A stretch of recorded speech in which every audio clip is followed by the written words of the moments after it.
My future was being sold off, right there in front of me, by a mother who saw dollar signs instead of happiness. She constantly whispered about Harold's meager clerk salary and his boring old car, unaware that the man she openly mocked for his humble life held the keys to Wall Street's largest bank. She pushed me to marry him for what she thought was stability, never knowing she was sacrificing her own social dreams on the altar of her greed. Before I continue, drop a comment telling me where you're listening to this from. And if you haven't subscribed yet, do it now. You won't want to miss the ending. I had spent years building Sterling Financial into an empire, watching my name become synonymous with Wall Street, yet I felt utterly alone. People saw a title, a fortune, never truly me.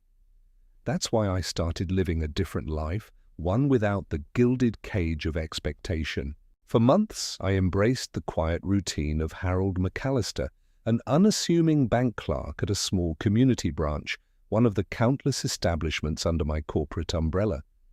It felt strange, almost freeing, to drive my modest, reliable sedan into the employee parking lot each morning, to punch a time clock, to know that every person I passed, from the tellers to the branch manager, had no idea who I truly was. They would nod politely, exchange small talk about the weather, completely blind to the man who owned their entire world. This simple existence, this quiet anonymity, was my chosen stage to observe. I wanted to see genuine hearts unclouded by the dazzle of wealth. And that's how I met Dorothy. Her family, particularly her mother, Frances Henderson, frequented the branch, always with a certain air of self-importance that grated on my ears, even as I smiled and processed their transactions. Frances was a woman consumed by appearances, constantly maneuvering to climb the social ladder, and her daughter, Dorothy, seemed to be her most prized pawn. I watched quietly as Frances, subtly, then not so subtly, began to orchestrate Dorothy's life. I overheard hushed phone calls and strained conversations, piecing together how Frances viewed me, Harold McAllister, the stable but boring bank clerk. To her, I was a fallback, a financially secure option for Dorothy, but certainly not the prestigious match she dreamed of. I often heard her on the phone, her voice barely a whisper, yet sharp as a needle, complaining about my lack of ambition and my stagnant career to anyone who would listen. When Dorothy was around, Frances would plaster on a smile, vaguely hinting to her friends about my promising career in finance, as if to save face, while behind closed doors she would belittle me relentlessly to her daughter. "He's just a clerk, Dorothy," she'd say, her voice dripping with disdain. "But at least he's reliable. You need to secure your future, avoid scandal. This is your duty." It broke my heart to see the light dim in Dorothy's eyes a little more each time. But there were moments of warmth, rays of sunshine in the gloom. Dorothy's aunt, Margaret Tanner, Frances's sister, was a quiet, empathetic soul. I watched her often, a gentle smile gracing her lips, always offering Dorothy a comforting hug when her mother's demands became too much. Margaret would sometimes bring Dorothy a cup of tea, pulling her aside for a quiet chat, listening without judgment. I heard her once, softly reminding Dorothy that her own happiness mattered more than any social obligation. And when Margaret came into the bank, she always treated me with genuine politeness, a kind smile, and a word of welcome that truly touched me. She saw a man, not a title or a perceived status. Her respect, unlike Frances's thinly veiled contempt, was real. As the weeks turned into months, the pressure on Dorothy intensified. Frances's plans for the arranged marriage solidified, and I, the humble clerk, was unwittingly cast as the groom. I could feel the wedding day looming closer, a date set not by love, but by Frances's relentless pursuit of what she thought was security. I had observed enough. I knew their characters, their true intentions. The stage was set, and soon everyone would learn just how much they had misunderstood the quiet man behind the bank counter. The day started like any other at the branch. I was at my small desk, diligently organizing customer files, a task I found surprisingly grounding after years of high-stakes corporate strategizing. My hands, accustomed to signing multi-million-dollar deals, now carefully sorted paperclips and deposit slips. It was a Tuesday, typically a quiet day, but the atmosphere quickly changed with the arrival of Murray Holt, the branch manager. Murray was a man who reveled in his small measure of authority, often mistaking volume for leadership. He would strut through the office, barking orders, seemingly convinced that his every word was a stroke of genius. On this particular morning, a minor discrepancy had surfaced. A client's loan application, which I had processed a few days prior, had a tiny data entry error in the address field. It was a simple typo, easily rectified, and would have no bearing on the loan itself. But Murray, sensing an opportunity to assert his dominance, decided to make an example of me. He strode over to my desk, his face a stormy cloud, and slammed the file down with enough force to make my coffee cup jump. "McAllister!" he boomed, his voice echoing through the relatively quiet bank lobby. A few customers glanced up from their transactions, and the tellers at their windows froze, eyes wide. "What is this, McAllister? Are you blind? You call this professional? A client's address, utterly botched." I looked at the file, then, calmly, at Murray. "It's a single digit, Murray. An easy correction. I can fix it right now." "An easy correction?" he scoffed, leaning in, his breath hot with manufactured indignation. "This isn't some game, McAllister. This is sterling financial. We uphold standards which, quite frankly, you seem utterly incapable of meeting these days. Are you getting soft in your old age, losing your touch?" He paused, clearly relishing the small crowd that had gathered, drawn by the commotion. "It's a wonder you even keep your job, honestly. This kind of shoddy work is unacceptable, completely unacceptable. You're a liability, McAllister, a walking, breathing liability to this entire branch." My mind, though calm on the surface, was furiously taking notes. I noted the flinch in a teller's eyes, the way a customer quickly looked away, uncomfortable with the public spectacle. I saw how Murray puffed out his chest, completely unaware that the man he was tearing down owned every brick of this building, every desk, every computer, and yes, even Murray's own employment contract. It was fascinating, in a grim sort of way, to see such raw, unvarnished arrogance. I felt a quiet smile play on my lips, unseen by anyone. He thought he was shaming me, but he was, in fact, laying bare his own character for my careful study. He was so confident in his small power, so sure of his elevated position, that he couldn't see the cosmic joke playing out right in front of him. I simply nodded, absorbing every word, every sneer, every demeaning gesture. This wasn't just about a typo anymore. It was about character, about respect, or rather the utter lack of it. "You know, McAllister," Murray continued, lowering his voice conspiratorially, but still loud enough for everyone to hear. "I've been here for 20 years, and I've seen plenty of clerks come and go. Most of them, frankly, had more ambition in their pinky finger than you have in your entire career. You're just a cog, a replaceable part, and frankly, you're becoming a rusty one. Don't think for a second that your spot here is safe. There are hungry young people just waiting for someone like you to slip up, eager to take your place. You'll be lucky if you can even hold on to this measly clerk position for another year, let alone ever dream of anything more. Consider this your final warning, McAllister. You're one step away from irrelevance." I looked at him, my expression unreadable. "Irrelevance," he said. I filed that word away, right next to liability.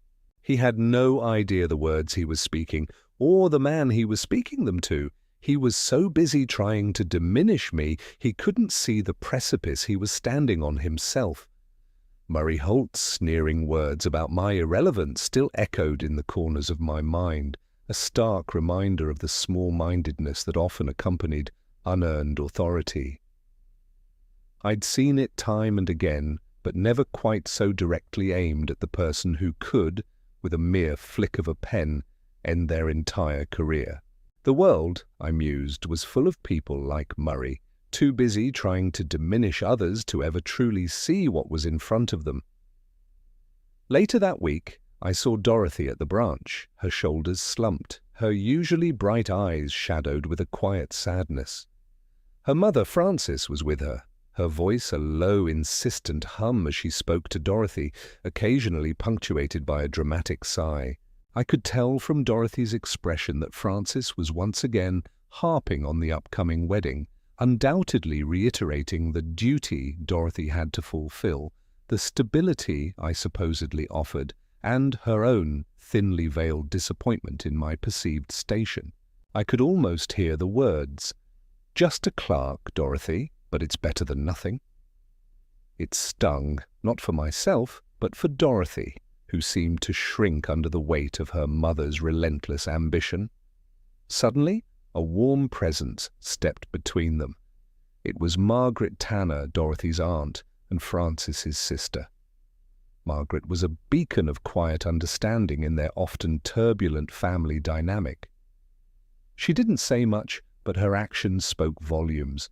I watched as she gently placed a hand on Dorothy's arm, a small, comforting gesture that seemed to break through Frances's monologue. Margaret's eyes, soft and empathetic, met Dorothy's, and for a moment the tension in Dorothy's shoulders eased. "Dorothy, dear," Margaret said, her voice a gentle murmur, "why don't you come with me? I just put on a fresh pot of herbal tea at my place. It's been a long day, hasn't it?" Dorothy nodded, a silent plea in her eyes. Frances, momentarily flustered by the interruption, managed a tight smile. "Oh, fine, go on," she said, waving a dismissive hand. "But remember what we talked about, dear. No wavering." Margaret simply offered Frances a serene, unbothered smile, then guided Dorothy away, her arm linked reassuringly through her niece's. As they walked past my counter, Margaret paused for a moment. She looked at me, Harold McAllister, the humble bank clerk, and offered me the kindest, most genuine smile I had received all week. "Hello, Harold," she said, her voice warm and welcoming. "It's good to see you." Her simple words, so devoid of judgment or hidden agenda, were like a balm. There was no pretense, no calculation, just pure human kindness. It was a stark contrast to Frances's forced pleasantries and Murray's overbearing contempt. Margaret saw me, truly saw me, as a person worthy of respect regardless of my assumed position. I smiled back, a genuine, unforced smile that reached my eyes. "Margaret?" I acknowledged, feeling a warmth spread through me.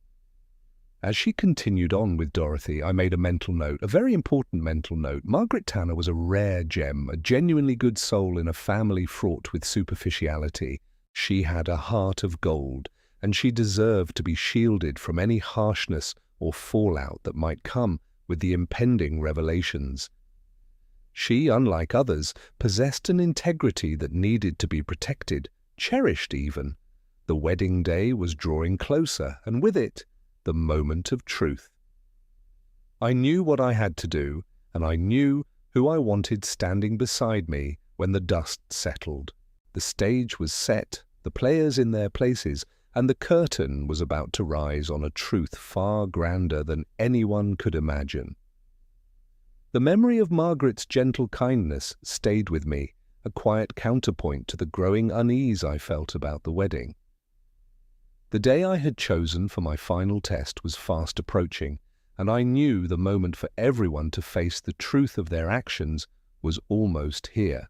But first, there was one last piece of the puzzle I needed to see fall into place, one final demonstration of character before the curtain rose. A couple of days later, the air at the Sterling Financial Branch was thick with a new kind of tension. Murray Holt, my manager, was pacing his glass-walled office like a caged tiger, his face redder than usual. I had a feeling I knew why. A significant audit was underway for the entire regional division, a routine check of books and procedures, but one that always made those in charge a little extra nervous. Murray, in particular, always seemed to operate on the edge of frantic, often cutting corners he thought no one would notice. He emerged from his office, his eyes immediately locking onto me. He strode directly to my desk, a thick folder clutched in his hand. This time, his voice wasn't just loud, it was laced with a venomous accusation. "McAllister, just the man I was looking for," he practically snarled, attracting the attention of every single employee and customer within earshot. He slapped the folder onto my desk, sending papers fluttering. "Explain this, right now." Inside the folder was a report detailing a series of miscategorized funds in a specific client account from about 6 months prior. The errors weren't catastrophic, but they were certainly a breach of protocol, something that would look very bad in an audit. I recognized the account immediately. I remembered questioning Murray about it myself when I first started my undercover role, noting the odd entries. He had waved me off then, saying he'd handled it, and not to worry my little clerk head about it. "These funds were improperly classified, McAllister," Murray continued, his finger jabbing at the report. "A clear violation of compliance guidelines. And look here," he pointed, "it all traces back to your initial input. Your signature is on the first processing forms. You handled this account exclusively during that period." My eyes scanned the document. My signature was there on the initial perfectly accurate forms. But further down there were other entries, modifications, corrections that had warped the original data, and those definitely were not my handwriting. I remembered having flagged these exact entries to Murray, pointing out the discrepancies before they escalated. He had dismissed my concerns, confidently assuring me he would personally correct the minor issues and that I should focus on my own tasks. Now he was twisting it, making it seem as though my original correct work was the source of the problem and that his corrections were part of my error. "Murray," I said, my voice calm, almost too calm, "I brought these irregularities to your attention months ago. I noted the initial miscategorization which you then personally took over to rectify. I recall you telling me that you would ensure everything was put right." He scoffed, a truly magnificent display of contempt. "Are you implying I made an error, McAllister?" "Me, the branch manager? Don't be absurd. You're an aging clerk, prone to oversight. This is entirely your mess, your incompetence. This audit is going to expose it all, and it will be your name on the disciplinary report, not mine. In fact, I'm considering escalating this directly. A breach of this magnitude, especially during an audit, it's grounds for immediate termination, McAllister. You'll be out on the street without a pension if I have anything to say about it, and I have everything to say about it." His face was a mask of self-righteous fury, convinced of his own untouchable position. He stood over me, puffing out his chest, completely oblivious to the fact that he was accusing the owner of the entire corporation of his own gross negligence and threatening to fire me from my own company. It was a spectacular display of hubris, and in that moment I knew I had seen enough. The final test was ready. The wedding day, once a dreaded obligation for Dorothy, would become the ultimate stage for justice, for truth, and for a revelation that would shift foundations and redefine futures. The following morning, the audit team's presence was even more pronounced. Clipboard-wielding individuals in crisp suits moved with quiet efficiency, their expressions unreadable, their questions precise. The atmosphere in the branch was thick with nervous energy, every employee on edge, but none more so than Murray Holt. He had the pallor of a man who hadn't slept, his usual bluster replaced by a frantic, darting anxiety. I watched him from my desk, observing his hurried conversations, his attempts to appear composed, while his eyes betrayed his fear. He was clearly desperate to find a scapegoat, and he had already picked me. I decided to give him one last, clear chance. Not as his boss, but as the aging clerk he believed me to be. I waited until I saw him alone in his office, talking quietly on the phone, before stepping inside. He looked up, startled, then immediately scowled. "What do you want, McAllister? Can't you see I'm busy? This audit isn't going to fix itself, you know." He gestured vaguely at his overflowing desk. I closed the door gently behind me. "Murray, about that client account we discussed yesterday, the miscategorized funds." I kept my voice even calm. "I have the original forms here with my initial inputs. They were all correct. The errors came later, after you took over the file for rectification." I laid the documents on his desk, pointing to the timestamps and the differing handwritings. This is a chance to clear things up before the audit team digs deeper. If we explain exactly what happened, that I flagged the issue, and then you attempted to correct it, leading to these discrepancies, it looks far better than trying to blame one person unfairly. Murray's eyes narrowed, flickering from the documents to my face, then back again. For a fleeting second I saw a flicker of something in his eyes. Panic, perhaps, or a moment of genuine consideration. It was a crossroads for him, a simple choice between honesty and self-preservation at my expense. "Are you trying to tell me how to manage this branch, McAllister?" he finally sneered, the moment of uncertainty passing, replaced by his usual defensive arrogance. His voice was lower now, a dangerous growl. "Are you attempting to tell me what I did? I took that file, yes, but only to clean up the mess you made. You're trying to backtrack now, aren't you? Trying to save your own skin? It won't work." He leaned across the desk, his face inches from mine. "I told you, this is your responsibility. And frankly, your pathetic attempt to shift blame just confirms my suspicions about your work ethic. It paints you in an even worse light, McAllister. You think they'll believe a lowly clerk over the branch manager who has 20 years of spotless service? Think again." He smirked, confident in his perceived authority. "In fact," he continued, pushing the papers back across the desk at me, "I'm going to make sure the auditors see all of this, your original sloppy work, and your desperate attempt to lie your way out of it. This isn't just a termination anymore, McAllister. This could be fraud, and I'm going to ensure they investigate you thoroughly. Now get out of my office. You're wasting my time. And since you've made it this far, go ahead and hit that like button. It really helps me keep bringing stories like this." His eyes, devoid of any shred of integrity, were a testament to his character. He hadn't just failed the test, he had annihilated it. I picked up the papers without a word, my gaze steady on his, a quiet understanding passing between us, though only one of us truly grasped its meaning. I simply nodded not to him but to myself, a silent acknowledgement that my observations were complete, my verdict rendered. The final piece of the puzzle had clicked into place. The wedding was just days away, and the stage was perfectly set. The morning after Murray's final venomous threat, I woke with a sense of quiet determination.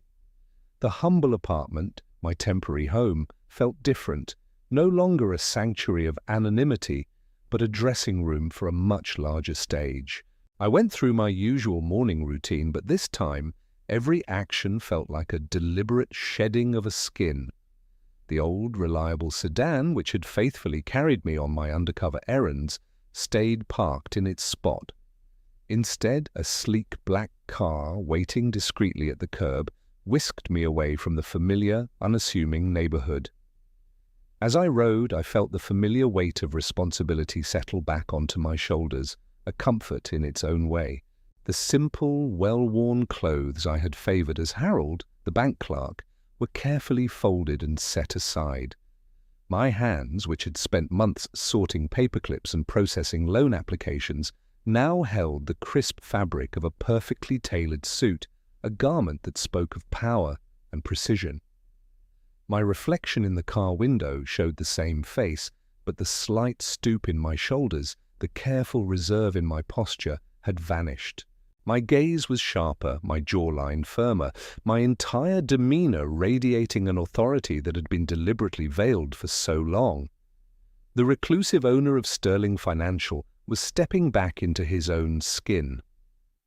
The journey ended not at the familiar local branch, but at the gleaming skyscraper that housed Sterling Financial's executive offices. The hushed expanse of the executive floor, a world away from the busy, fluorescent-lit branch, felt like coming home. Here, the carpets were thick, the art subtle, and the silence pregnant with purpose. As I walked down the long corridor, each step confident and resonant on the polished marble, heads turned, not in curiosity for an unknown face, but in respectful acknowledgement. "Mr. McAllister," a few voices murmured, some rising quickly from their seats, a deferential murmur of recognition. I offered a brief nod, a small, knowing smile to the faces that greeted me, faces of people who knew exactly who I was and the magnitude of the empire I commanded. I paused at the entrance to the main conference room, the sounds of conversation drifting out. The heavy oak door swung open and I stepped inside. The room was bustling. A team of high-level auditors, grim-faced and efficient, sat around the polished table, stacks of documents before them. Scattered among them were several regional managers, all looking distinctly uncomfortable, and there, near the head of the table, was Murray Holt, my former manager, looking utterly dishevelled. His face was blotchy, his tie askew, and his eyes, red-rimmed and frantic, darted across the room, seeking some sign of salvation from the storm he clearly found himself in. The room went silent as I entered. Every eye, save for Murray's, immediately turned to me. A senior auditor, a woman with a sharp mind and an even sharper gaze, rose from her chair, her expression shifting from professional intensity to immediate deference. "Mr. McAllister," she said, her voice formal, respectful. "We weren't expecting you to join us so soon." I offered her a polite smile. "I believe I'm right on time," I said, my voice carrying a quiet command that filled the room. Then I turned my attention, slowly, deliberately, towards Murray Holt. He had been looking down at some papers, frantically shuffling them, clearly still oblivious to my presence. As the silence stretched, he finally looked up, his eyes lifting from the damning documents to scan the faces around the table, a desperate plea for help etched on his features, and then they landed on me. The man he had just threatened to fire, the man he had called a liability and irrelevant, stood before him, not in a cheap clerk's suit, but in the meticulously tailored attire of the CEO of Sterling Financial. My gaze met his, unwavering. The smile I gave him was thin, devoid of the warmth he'd occasionally glimpsed in the bank branch. His jaw went slack, dropping open slightly, as if he were a puppet whose strings had been cut. The colour, which had barely returned to his face after a night of worry, drained out completely, leaving him looking like a ghost. The blood rushed from his face, leaving only a sickly, ashen pallor. He stared, wide-eyed, directly into the eyes of the man he had just tried to ruin. Murray's eyes, fixed on mine, seemed to struggle with the image, as if his brain refused to reconcile the crumpled clerk he knew with the commanding presence before him. His mouth opened and closed a few times, a fish out of water trying to gasp for air, or perhaps for words that wouldn't come. A soft, strangled sound, half gurgle, half whimper, escaped his throat. He looked around the conference table, desperately seeking confirmation, some sign that this was a cruel joke. But the other auditors and regional managers sat in stony silence, their faces a mix of professional deference towards me and open pity, or perhaps thinly veiled contempt, for Murray. Their silence, heavy and suffocating, confirmed everything. He then tried to force a laugh, a desperate, pathetic attempt at bravado. "Mr. McAllister? Oh, my goodness, sir. What a surprise. I didn't realize you were, the Mr. McAllister. I mean, of course the name is the same, but our Harold McAllister at the branch, he's just a clerk. I thought it was just a funny coincidence, Just a name." His voice was a frantic, high-pitched squeak, completely unlike his usual booming pronouncements. Sweat beaded on his forehead, glistening under the bright conference room lights. He stumbled to his feet, knocking his chair slightly. This is quite the development, sir. A very clever disguise, I must say. You had us all completely fooled. I mean, who would have thought? The owner of Sterling Financial, working right there in our humble branch. What an experience that must have been for you, he was babbling, his words tumbling out in a desperate, uncontrolled torrent, each one digging him deeper into the hole he'd spent months excavating for himself. He tried to recover, to pivot, to smooth things over with a forced smile that stretched his ashen face into an unnatural grimace. "Of course, Mr. McAllister, sir. You must understand as a branch manager, I have to maintain a certain standard." And you, well, as Harold, the clerk, we had our little differences, professional differences, of course. Just me ensuring proper procedure, upholding the integrity of the bank, as I'm sure you, as the esteemed owner, would fully expect. Just doing my job, sir, always striving for excellence, even with the less experienced staff. Just trying to whip them into shape, you know how it is. He chuckled nervously, a dry, grating sound that died quickly in the tense atmosphere. My eyes remained fixed on his, offering no comfort, no reassurance, just a quiet, unwavering gaze. The room felt colder, the air thinner. The other managers avoided eye contact, shuffling papers, clearing throats. The senior auditor, who had greeted me earlier, merely watched, her face impassive, her pen poised. The silence, when Murray finally ran out of breath, was deafening. It was a silence that screamed volumes, a silence that exposed every lie, every insult, every act of arrogance. It was the sound of a career collapsing. I slowly walked towards the table, my steps measured, precise. I didn't sit. I merely stopped directly across from Murray, looking down at him. He flinched, visibly shrinking under my gaze. He looked like a cornered animal, eyes darting, muscles tensed, ready to bolt. I finally broke the silence, my voice low, calm, completely devoid of anger, which perhaps made it even more chilling. "Murray," I began, using his first name, not in camaraderie, but with a quiet, devastating finality. "Do you recall telling Harold McAllister, the clerk, that he was a liability and irrelevant, and that he was one step away from irrelevance?" Murray's face, already pasty, seemed to crumple further under the weight of my question. He stammered, a pathetic, almost comical sound, as if his vocal cords had suddenly forgotten their purpose. "Mr. McAllister, sir, I never meant, of course, I didn't know it was you. It was purely professional feedback, you understand. Just trying to motivate the staff, encourage them to strive for greater heights in their careers at Sterling Financial." He tried to puff out his chest again, but the gesture was weak, his posture already defeated. His eyes darted around the room, begging for an ally, finding none. "Motivation?" I repeated, my voice still calm, but the word hung in the air, heavy with unspoken meaning. Or was it an attempt to cover your own tracks, Murray? To discredit someone you believed to be powerless, so that your own misdeeds would remain hidden?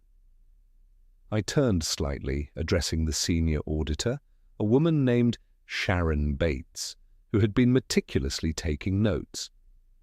Ms. Bates, perhaps you can share with Murray and the rest of the team what your auditors have uncovered regarding the miscategorized funds in account number 732B and how those discrepancies correlate with Murray's personal modifications, despite Harold, the clerk, having initially flagged the issue.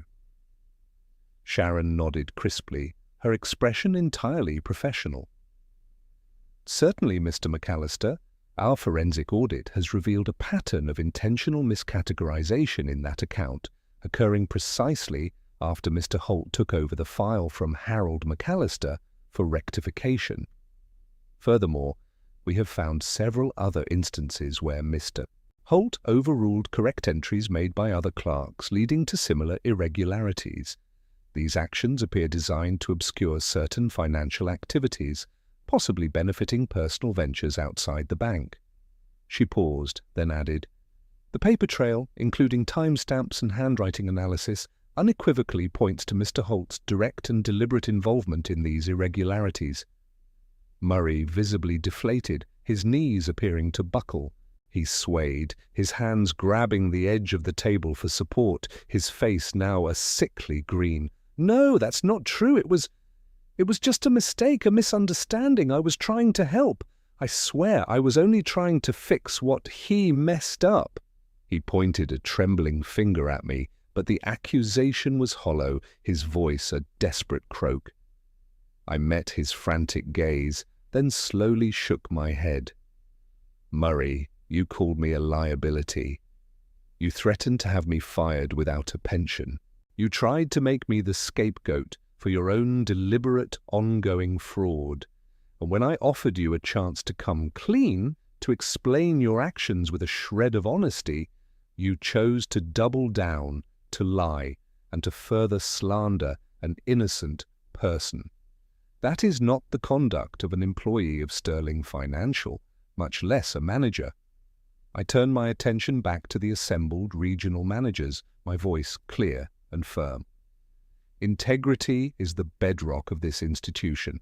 Transparency, accountability, and respect for every member of our team, regardless of their role, are non-negotiable. Murray Holt has demonstrated a profound lack of all these qualities. Not only has he engaged in fraudulent activities that jeopardize our clients' trust and our bank's reputation, but he has also shown a blatant disregard for basic human decency, using his position to belittle and threaten those he perceived as beneath him." I looked directly at Murray, whose eyes were now wide with a terror that finally seemed to grasp the full extent of his downfall. "Murray, effective immediately, your employment with Sterling Financial is terminated. All of your access to company systems will be revoked by the end of this meeting. The legal department will be in touch regarding the full scope of your actions uncovered by this audit and the appropriate consequences. You may gather your personal belongings under supervision later today." He let out a weak whimper, staring at me with a profound, soul-crushing understanding. The room, which had been holding its breath, seemed to exhale in a collective sigh. The other managers shifted in their seats, their faces grim, but with a palpable sense of relief that the charade was over, and justice, swift and uncompromising, had been served. They now fully understood the quiet clerk, the man they had seen at the branch, and they understood Murray's complete and utter ruin. But this was only the first part of the performance. The greatest revelation was yet to come, and the grand stage of St. Jude's Cathedral awaited. The immediate aftermath of Murray's dismissal left a heavy silence in the room, a stark testament to the sudden and absolute shift in power. Murray, a broken figure, was being quietly escorted out by a security guard, his disgrace hanging thick in the air. The other regional managers, still processing the dramatic turn of events, exchanged uneasy glances, clearly re-evaluating every interaction they'd ever had with the unassuming bank clerk named Harold. I let the moment settle, allowing the full weight of what had just transpired to sink in.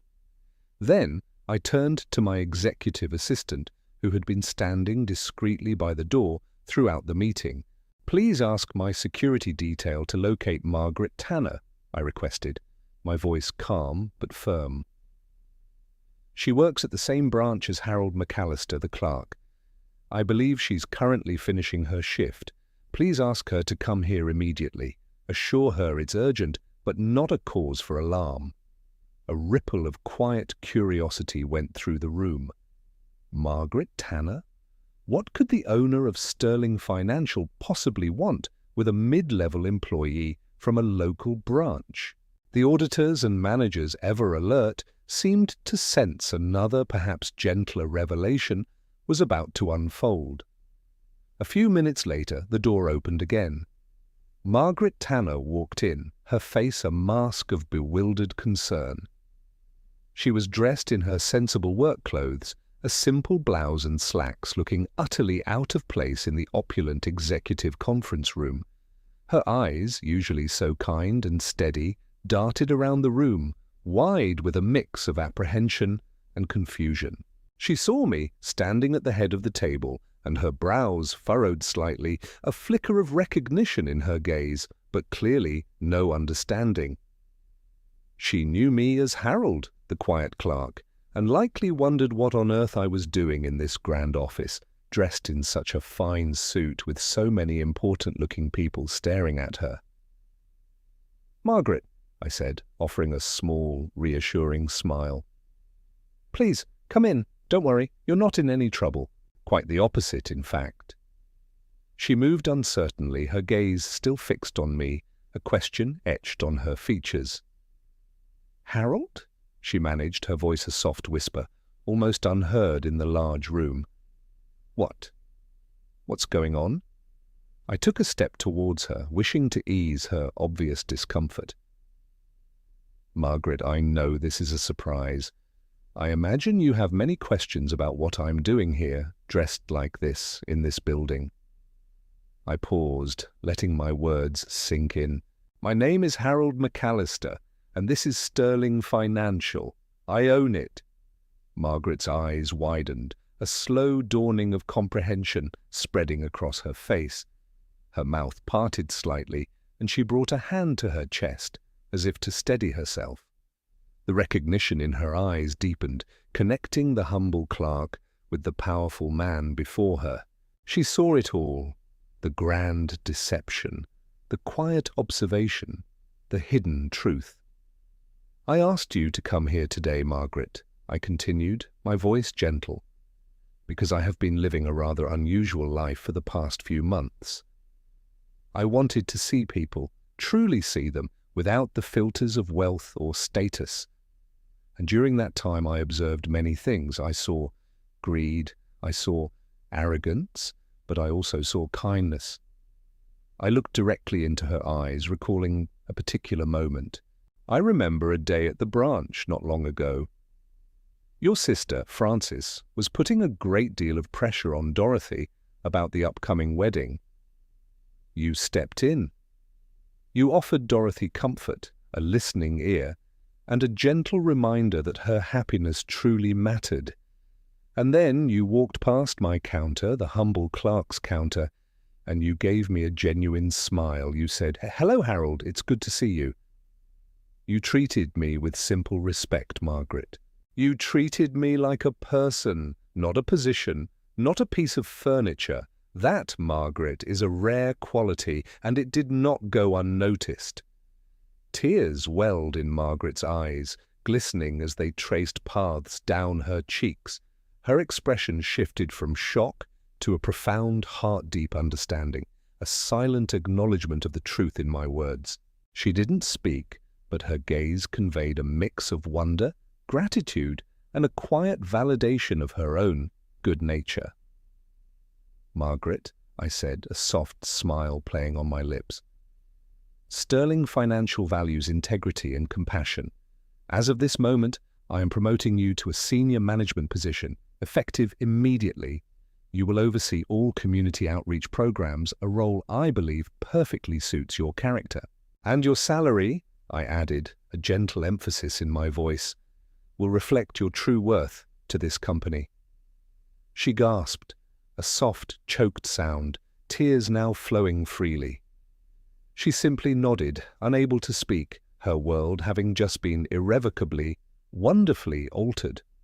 The kind, gentle soul who had offered a simple smile to a seemingly insignificant clerk now understood the immense ripple effect of that small act.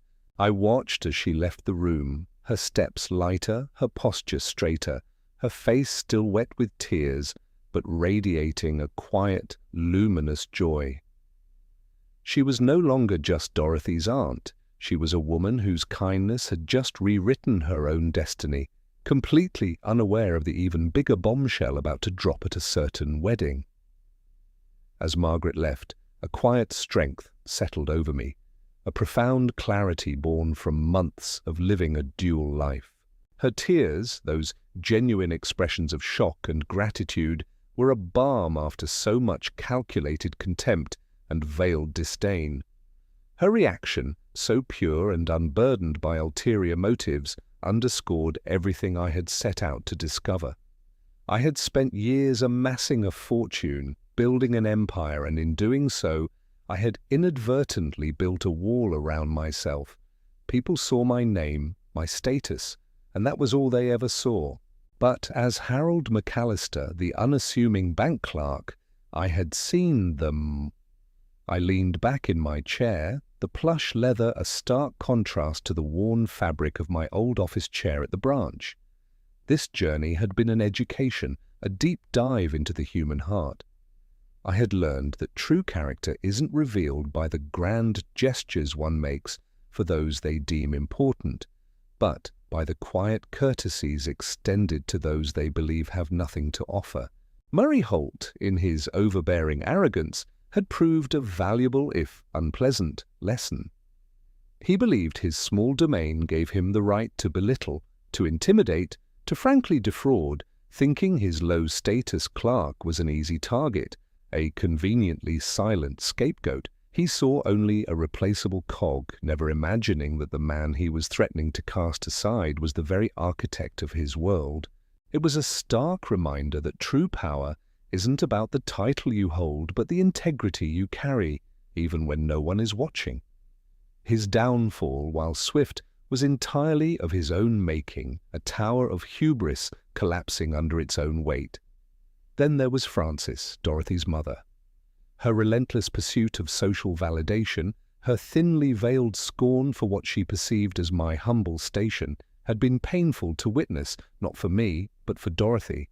Frances saw me as a means to an end, a stable but unglamorous solution to her daughter's marital future, believing she was securing a life free of scandal, never knowing she was pushing her daughter towards a man whose true wealth dwarfed her wildest dreams. She measured worth in visible assets, in social standing, completely blind to the heart or the true power of the person right in front of her.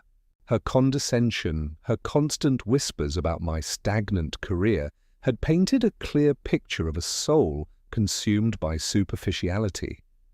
She would soon face a reckoning not of financial loss but of public humiliation, a price far steeper for someone so obsessed with appearances. But the most profound discovery, the most cherished insight, had come from people like Margaret.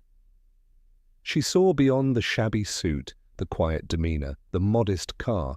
She saw a fellow human being deserving of respect, of kindness, of a simple, genuine smile. Her empathy, her quiet strength, her unwavering support for Dorothy in the face of Frances's relentless pressure were beacons of light. She didn't seek personal gain, didn't posture for position. She simply was good. Her promotion wasn't just a reward, it was an affirmation that genuine goodness, true character, is seen and valued, even when the world thinks it's hidden. This experience taught me that the invisible threads connecting us are far stronger than the obvious chains of status and wealth. It taught me that dignity isn't granted by position, but earned by character, and that how we treat those we think can't fight back is the truest measure of who we are. Now the grand stage awaited. St. Jude's Cathedral, with its soaring ceilings and nervous whispers, was the setting for the final act. Dorothy stood at the altar, her heart heavy, about to embark on a life she didn't choose, with a man her family scorned. She had no idea that the groom, standing beside her, held not just her hand, but the power to rewrite their entire destiny. If this story moved you, subscribe to the channel, leave a like, and share it with someone who needs to hear this today. Your support is what brings these stories to more people. My journey had truly been an education, a profound dive into the human heart.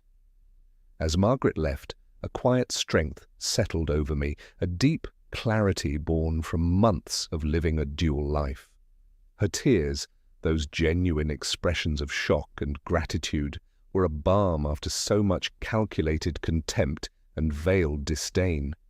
Her reaction, so pure and unburdened by ulterior motives, underscored everything I had set out to discover.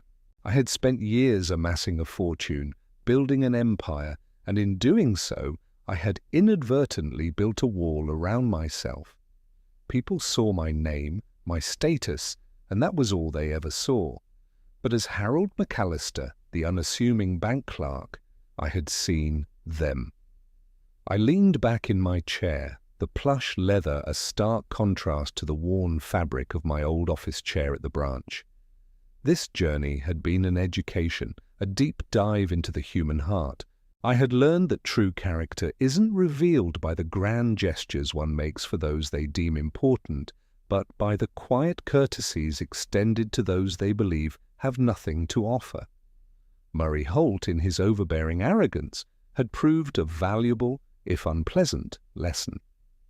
He believed his small domain gave him the right to belittle, to intimidate, to frankly defraud, thinking his low-status clerk was an easy target, a conveniently silent scapegoat. He saw only a replaceable cog, never imagining that the man he was threatening to cast aside was the very architect of his world. It was a stark reminder that true power isn't about the title you hold, but the integrity you carry, even when no one is watching. His downfall, while swift, was entirely of his own making, a tower of hubris collapsing under its own weight. Then there was Frances, Dorothy's mother, her relentless pursuit of social validation, her thinly veiled scorn for what she perceived as my humble station, had been painful to witness, not for me, but for Dorothy. Frances saw me as a means to an end, a stable but unglamorous solution to her daughter's marital future, believing she was securing a life free of scandal, never knowing she was pushing her daughter towards a man whose true wealth dwarfed her wildest dreams. She measured worth in visible assets, in social standing, completely blind to the heart or the true power of the person right in front of her. Her condescension, her constant whispers about my stagnant career, had painted a clear picture of a soul consumed by superficiality. She would soon face a reckoning not of financial loss, but of public humiliation, a price far steeper for someone so obsessed with appearances. But the most profound discovery, the most cherished insight, had come from people like Margaret. She saw beyond the shabby suit, the quiet demeanor, the modest car. She saw a fellow human being deserving of respect, of kindness, of a simple, genuine smile. Her empathy, her quiet strength, her unwavering support for Dorothy in the face of Frances's relentless pressure were beacons of light. She didn't seek personal gain, didn't posture for position. She simply was good. Her promotion wasn't just a reward. It was an affirmation that genuine goodness, true character, is seen and valued even when the world thinks it's hidden. This experience taught me that the invisible threads connecting us are far stronger than the obvious chains of status and wealth. It taught me that dignity isn't granted by position but earned by character, and that how we treat those we think can't fight back is the truest measure of who we are. Now the grand stage awaited. St. Jude's Cathedral, with its soaring ceilings and nervous whispers, was the setting for the final act. Dorothy stood at the altar, her heart heavy, about to embark on a life she didn't choose with a man her family scorned. She had no idea that the groom, standing beside her, held not just her hand, but the power to rewrite their entire destiny. If this story moved you, subscribe to the channel, leave a like, and share it with someone who needs to hear this today. Your support is what brings these stories to more people.